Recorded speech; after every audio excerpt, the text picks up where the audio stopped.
Hello guys, good afternoon.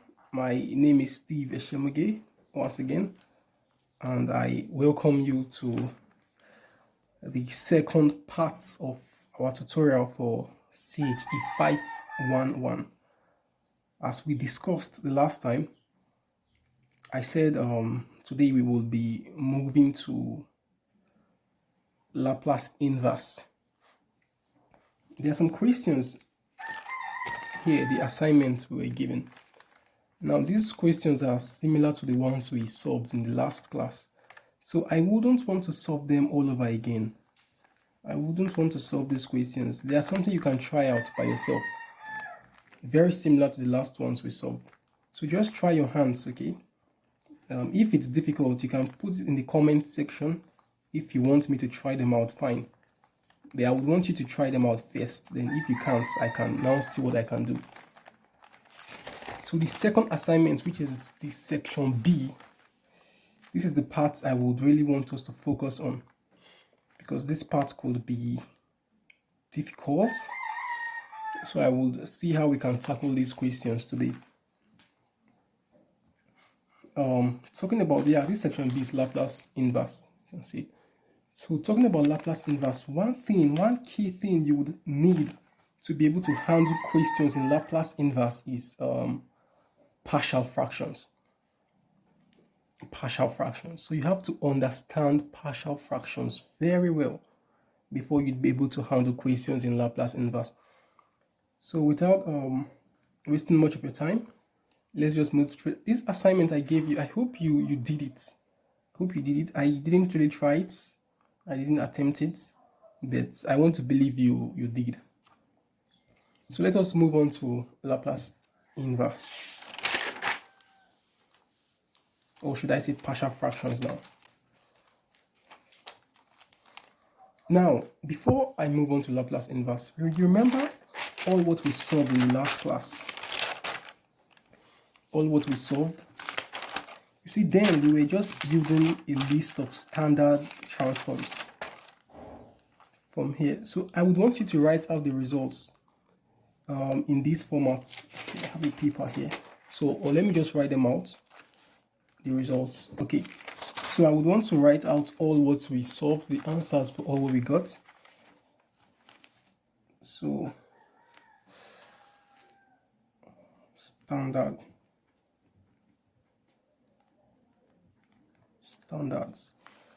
So the first question we solved was to find the Laplace transform of one. Okay, let me just put it as the Laplace transform of a constant. The Laplace transform of a, or let me say Laplace transform of A. Good. This number one is equal to A over S. Okay, I think that's what we did here. Then number two, Laplace transform of EAT is equal to, from the results we had, 1 over S minus E. Okay.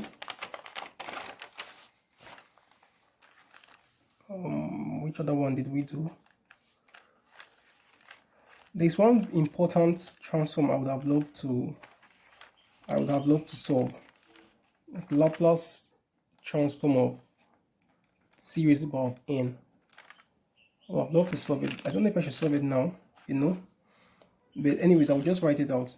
So number 3, instead of writing t, let me just say Laplace transform of t n is I've solved it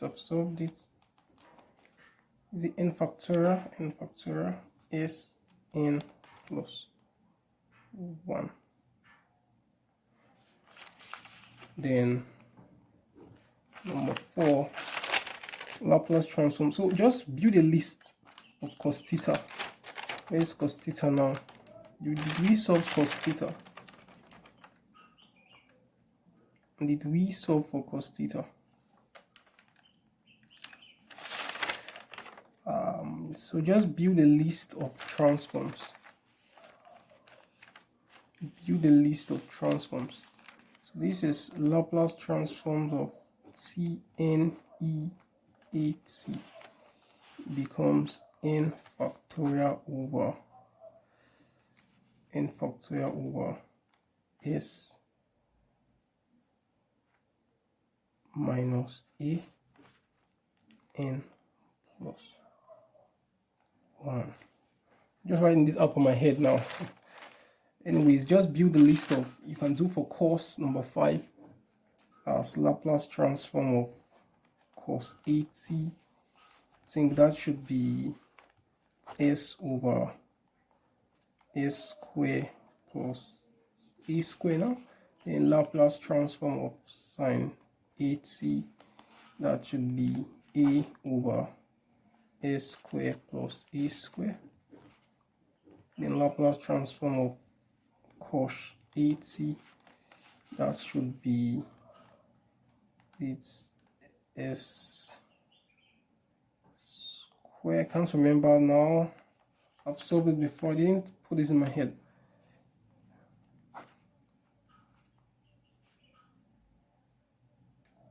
Anyways, just check them out. Plus a square now. Check them out. Or is it the inverse? Check them out, please. I'm not sure of this. Just check them out. Let's move to the next. So just build a list of standards, because when we're dealing with inverse transforms, these standards would help us. Okay, so that when you see something like this, you know that this is what you have. When you see this, you know this is what you have. So just build a list of standards. So that's what I would want you to do. Then right now we're moving to inverse transforms.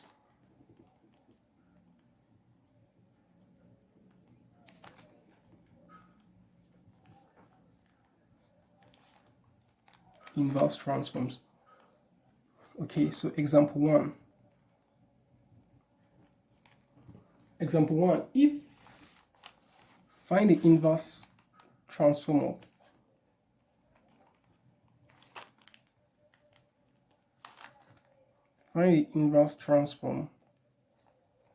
of 1 over s minus a,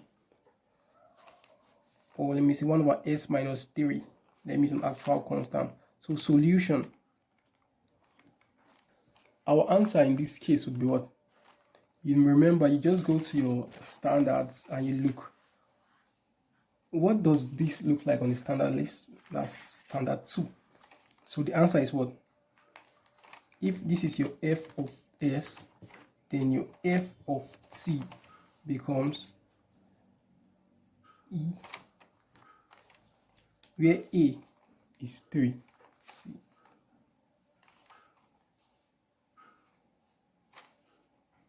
Remember, there is negative here, so this is positive. E3t. So that's your answer. Now, this is example 1. What happens is very easy. Now, if our example 2 looks like this, say find the inverse transform of 3s3 plus s square over s minus 3s plus 1. Then what happens? You see, this is very complex because there is no standard transform that looks like this. So that's why the knowledge of partial fraction would be very important at this stage. Partial fractions. So let's just look at partial fractions now, summarily.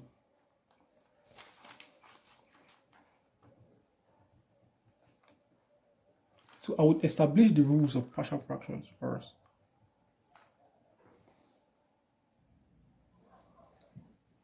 So let me establish the rules of partial fractions. Sorry, I'm taking my time to explain these things. I don't just want to jump to the actual solutions. Some of you may be wondering, guy, jump to the main thing. I just do not want to skip these vital parts. So partial fractions, I'll just list out the rules of partial fractions. Okay. So the first rule is that the power of the numerator must be lower than the power of the denominator. So let me just write it.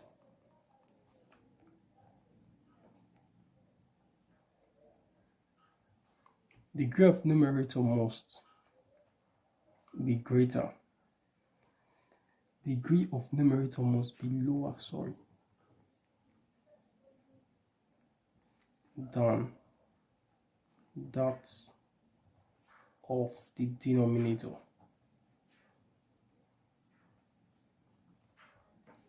Okay, it's a very important rule. If the degree of the numerator is higher, you have to divide. Number 2, always ensure you factorize the denominator. Okay, number 3, if your denominator is s plus a, after factorizing it, then your partial fraction, the form of your partial fraction would be a over s plus a. Don't worry, when we take examples you understand. Number 4, if the denominator is in the form, okay, your partial fraction would be in the form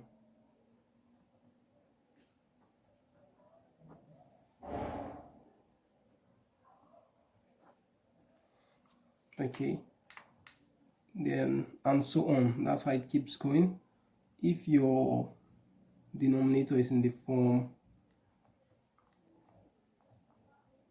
in this quadratic format like this, then your partial fraction will be in the form, say, ps, can use as plus b, ps plus q over a square plus ps plus q.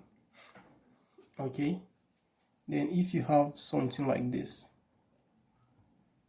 you can use abc.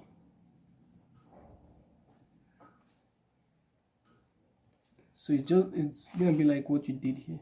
Say ps plus q over s squared plus ps plus q plus pqrs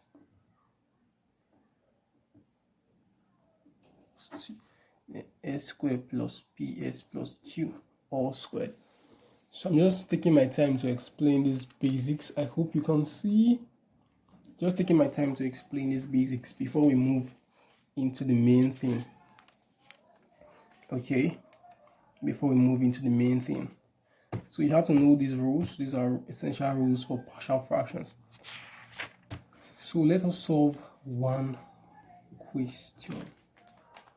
I just want to be sure this is the actual question. Let me see if this question doesn't look. Okay, this is square here. S square plus 1. Okay, sorry. S plus 1 to the power of 3. Yeah, so this is the right question. This is here. 3s square plus 12s plus 2 over s minus 3 into s plus 1 is the power of 3. So this is the first question we want to solve. Okay,